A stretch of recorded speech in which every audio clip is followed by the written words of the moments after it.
Hello everyone, hello Aquarius. Welcome po my Chat Tarot and Chatty Map. To this message po kung ano po mga pangarap niyo sa buhay. I hope receive you guys, if not maybe next time, or well present po you.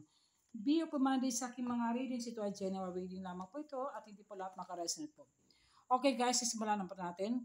The King of Cups, kayo ay charitable persons, maawain, mapagbigay, at trustworthy persons, at kayo ay napaka-devoted niyo po.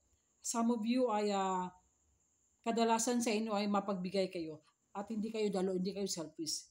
Bukas sa palad at bukas sa yung puso na magtulong kayo sa kapwa-tao, lalo na sa family mo. The Ten of Wands, ito ay sobrang stress. May mga health problems po kayo, aalagaan mo kalusugan mo. I-consulta ito sa doktor kung anong mga uri ng sakit po. Uminom ng maraming tubig at huwag mawala ng pag-asa, ipagdasal mo ng gas. At kailangan mag-relax, self-love, self-care. Sobra kang stress sa sitwasyon mo, sa family mo, o sa mga anak mo, o sa lahat ng tao na sa paligid mo. The Two of Cups, ito ay soulmate connection.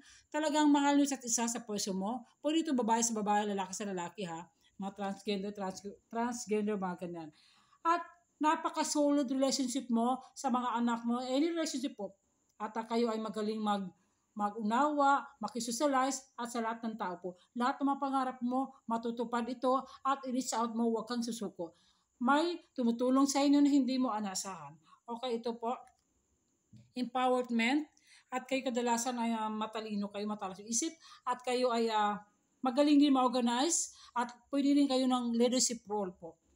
Ito naman po ay truth, finding the truth. Kayo po ay speak the truth, communicate clearly, at honest. Ayaw mo yung magsinungaling. Yan po, ganyan po ang mga Aquarius people. Be communicate clearly in the near future. Padating na panahon po, unti-unti mo ma-reach out darating mga pangarap mo sa buhay, may kasagutan po yun. Communicate clearly sa mga tao, ipaliwanag mo mabuti at pagsabi ng totoo kung anong ramdaman mo, kung anong ayaw mo at anong gusto mo. Yan na po. Bye-bye.